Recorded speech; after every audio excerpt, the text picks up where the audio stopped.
The Undead Gamer.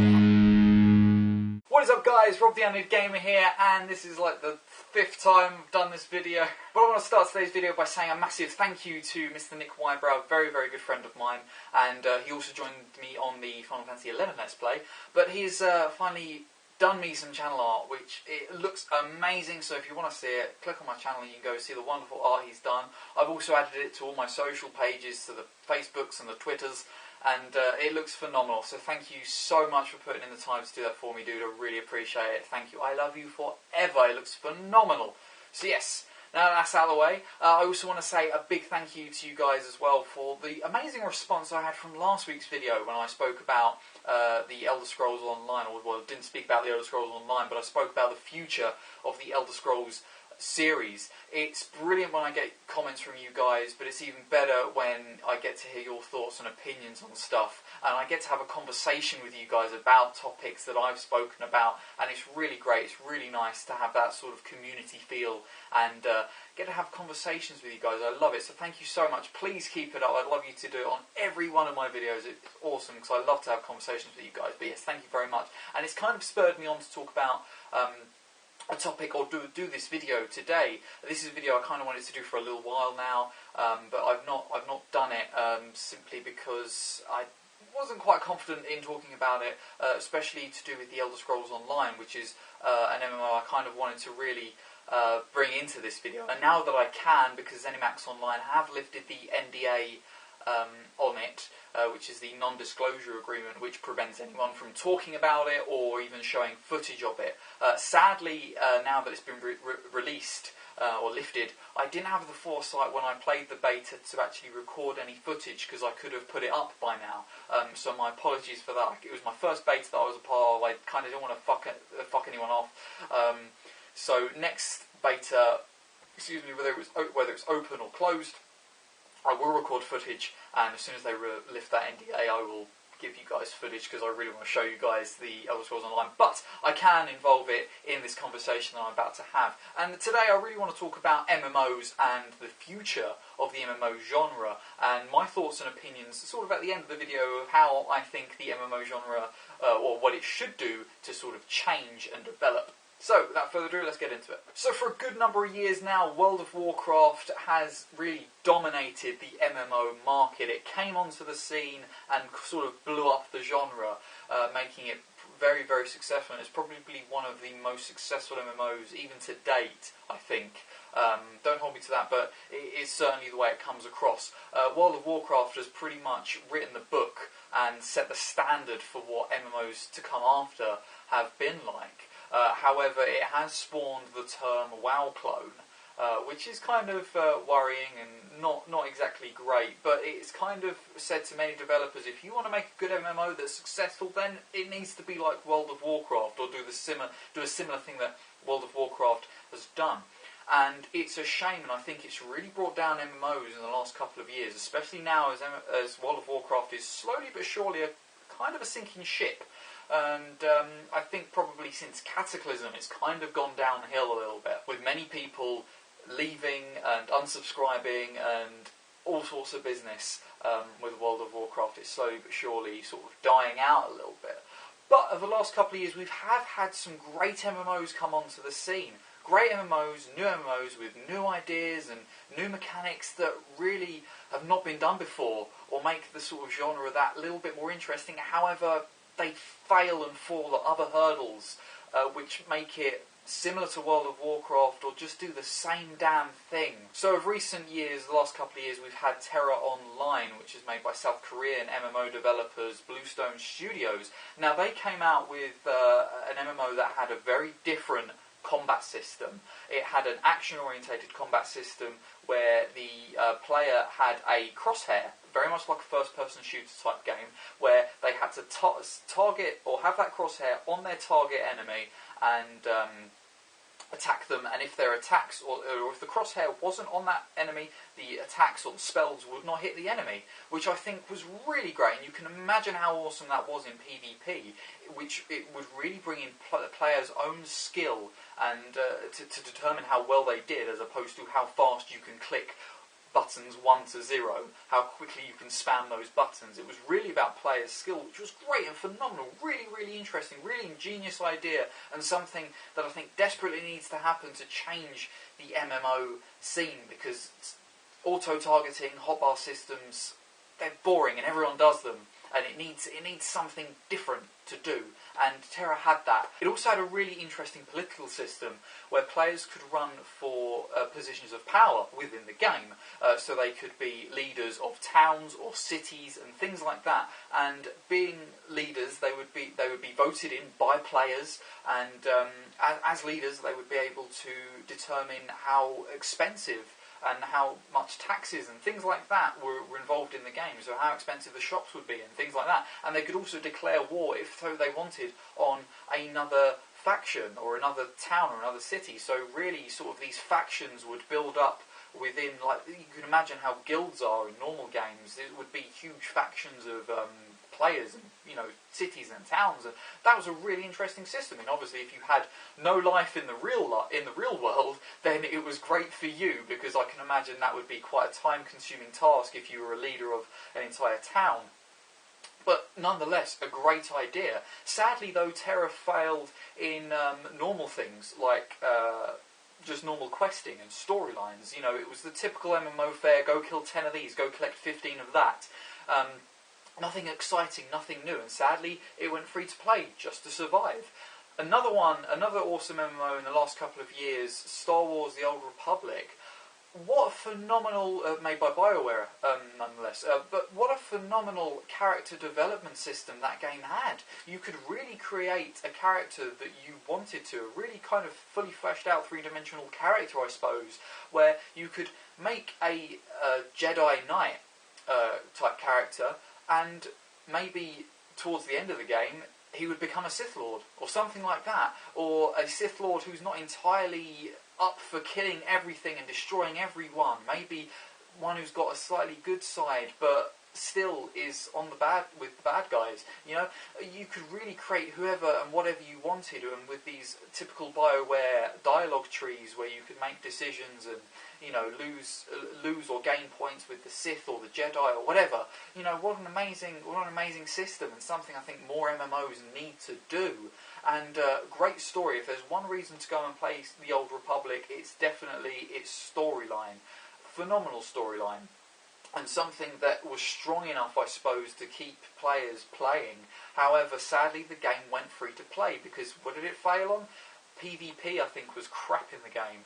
And also other quest lines and other storylines and things like that were kind of just typical everyday MMO fare.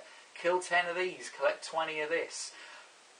That sort of boring task typical stuff that we've seen before in World of Warcraft. It wasn't fun then, and it's not fun now, and it's a shame. As I said, these games have got such great ideas, but they fall at the hurdle with other things. It's as if developers aren't willing enough to take a risk with MMOs and try something completely new and different, because God knows the MMO landscape needs it. We need something different to stand up and say, hey, this is what MMOs should be from now on.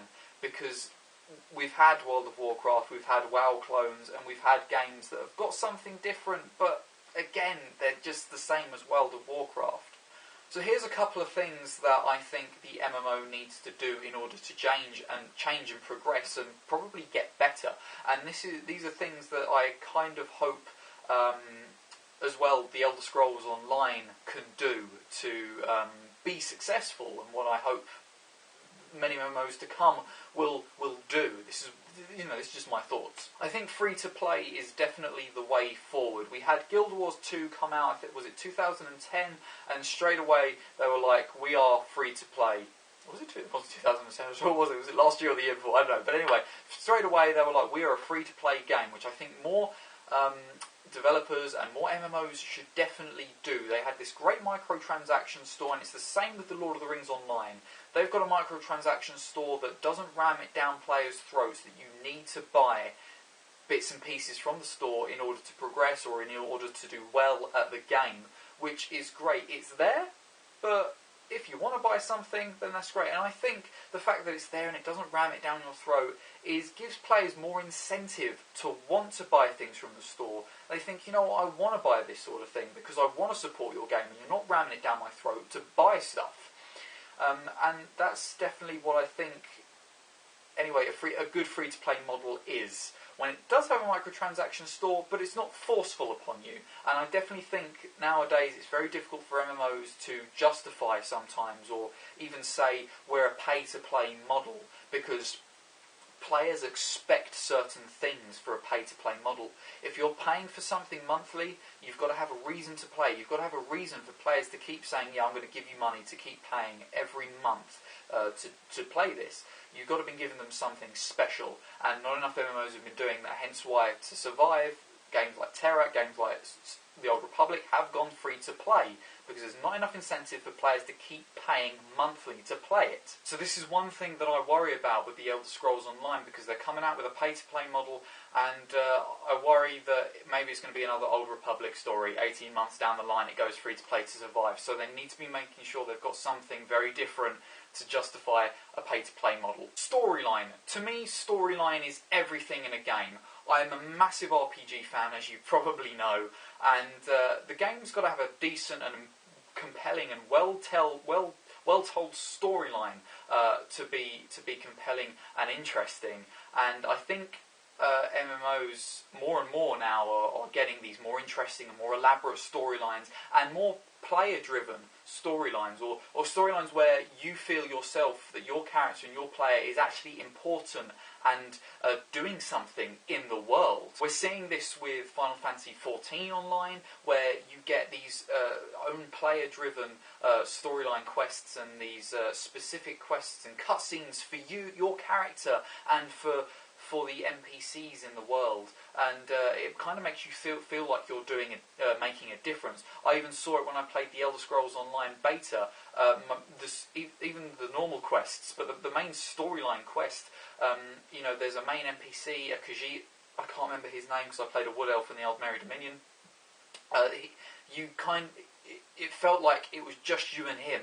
He found you, and you know you and him are mates, and you know there's this whole storyline that's kind of bigger than yourself, but you're the hero. You're the person that needs to save the day and do these things to actually make a difference, and you feel part of the world. You feel part of the storyline. You feel very important, which I know all the other millions of players are doing the exact same thing. But it's done in a way where it feels like they're just people in this world, and it's you that's very important, and that's great. I love that feeling.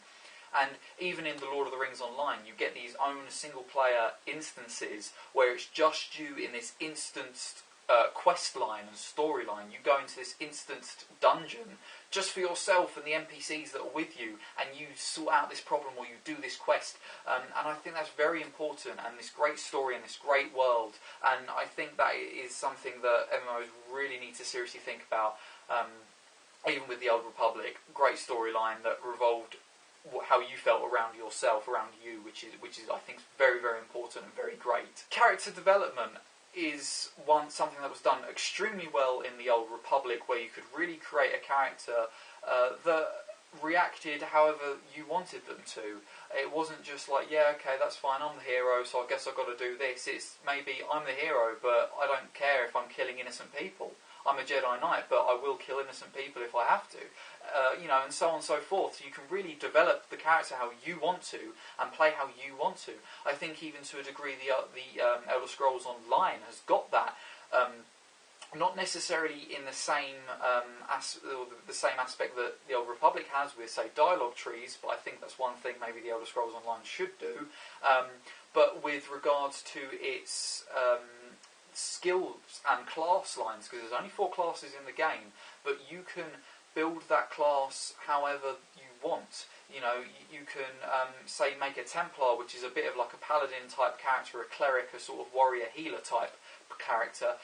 You can make your healing spells able to heal everyone around you, or just yourself, and so on and so forth, and things like that. So you can really branch out skills in different ways, which I think is great for character development and really allows you to play how you want to. You're not you've not chosen a class and you're stuck to being this archetypal class of you're a healer, so you must be a healer the whole way through, you know, and I think that's really great. And with the Elder Scrolls Online, being able to wear whatever carry whatever weapons you want, or wear whatever armour you want, it's great that you can be a mage and wear full plate armour if you want, or you can be a rogue, a sneaky type character. You don't have to just use 2 daggers. You can use a shield and a sword, which is great if you want. I think that's great, and I would love to see that in more MMOs. I think it's extremely important because it makes you feel special, which I think is important. Combat. My God, we need something different with combat. This auto-targeting hotbar system is so old now. It needs to move on. It's so easy. I don't think it really challenges players. All it challenges you to do is be able to press the buttons as fast as you damn can. But Terra Online and the Elder Scrolls Online have got something different with their combat system.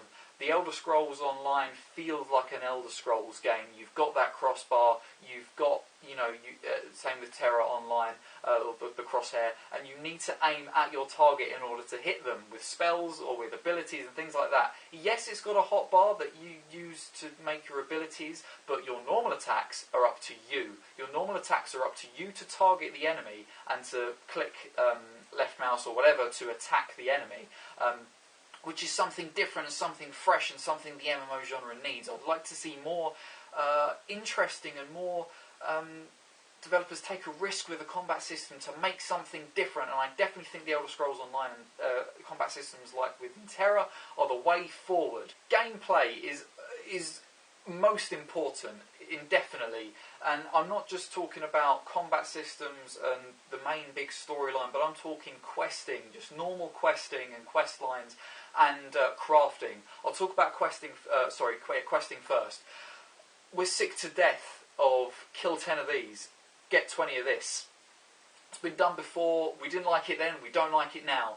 We need something fresh, something new, something exciting to do, and I think the Elder Scrolls Online had that perfectly with regards to its quests. I was doing all these different quests along the line in the tutorial area and things like that, and each of them were different. Each of them were exciting. Each of them made me want to do them. It wasn't kill 10 of these, kill 20 of that. It was interesting, it was different, it was exciting, and I wanted to help, I wanted to do something. I wanted to go find these people, I wanted to go help these people defeat these people, you know, and things like that. There were things that were exciting. They weren't as big and as elaborate as the main storyline, but they were enough to keep my attention and for me to think, you know, I'm going to do something different as opposed to doing this main storyline, and I wanted to do it. Again, it felt like an Elder Scrolls game. Brilliant. Brilliant system. We need more interesting, more thought-provoking, more exciting side quests and missions to do in an MMO. Crafting. Final Fantasy XIV is probably the only MMO that I've seen that's got crafting done well. Every other MMO, and even the Elder Scrolls Online, suffers from this. You gather your ingredients, you get the recipe for the thing you want to craft or make, you press make, and it's done for you. You have a little progress bar and it's done for you. That's boring as shit. We need something that's much more interesting. It seems more like a production liner, and it cuts out the things that people think you don't want to do. But the Final Fantasy XIV has a mini-game, has a crafting mini-game that you have to do right and do well in order to make good things that you've crafted, to make good materials and things like that, you know. And the way you play the minigame and how successful you are at that minigame determines the quality and how well made the item is that you've crafted and made, which I think more MMOs need to do, because that in itself becomes its own exciting thing to do in the game. We need more things like that. We need more things like that. And I think 14 have done it right. More MMOs should take on board a similar crafting, if not the same sort of crafting methods and mechanics that game has got to offer. PvP. I've never been interested in PvP at all. It's never one thing that's interested me. I've always been crap at it, and it kind of always boiled down to how fast you can spam and target the keyboard and mouse, essentially. But the Elder Scrolls Online, not that I got an opportunity to actually play PvP, sadly, I didn't get to level 10, because I was doing other things. But the videos I've seen recently on the PvP in the Elder Scrolls Online make it seem really interesting, and I hope with the next beta I get to have a chance at it, because these are massive, massive PvP events. Not only with the combat system making it more interesting, so you have to physically target people to attack them, but with things like taking over forts, siege weaponry, you know, actually performing an all-on assault and attack on a enemy-owned base. Something like that is brilliant, and you can imagine how interesting and awesome these wars and battles will be. It's not just a group of 20 players fighting each other. It's something so much bigger and so much exciting, and something that you see on the Lord of the Rings films, you know, these huge battles taking place, but now you can actually be a part of it, and now you can actually do it. And I think PvP looks really great in the Elder Scrolls Online, and I definitely think there needs to be more exciting things to do in PvP that draw more people in, because as I said, I'm not a fan of PvP, but after seeing what the Elder Scrolls Online has to offer, I really want to get involved in that PvP. So that is it, guys, for my MMO sort of talk and what I think about the current state of MMOs and how I hope that they will improve in the future. Sorry if I've rambled on a lot. This is a long video, I do apologise. But that's just my thoughts and opinions on the MMO genre and how I think it should change in the future. So please let me know in the comments down below what your thoughts are on the current state of MMOs, what you hope the Elder Scrolls Online will be like, because obviously now there's footage out there and there's videos and all sorts about telling you people about what it's all about. You're excited for it, and even I've explained a little bit about it. I might do a separate video on it, I'm not sure yet, but yeah, just let me know what your hopes and thoughts are for the future of the MMO genre. But yes, thank you guys so much for watching. As always, I'm Rob the Undead Gamer, and I will catch you next time. Bye bye.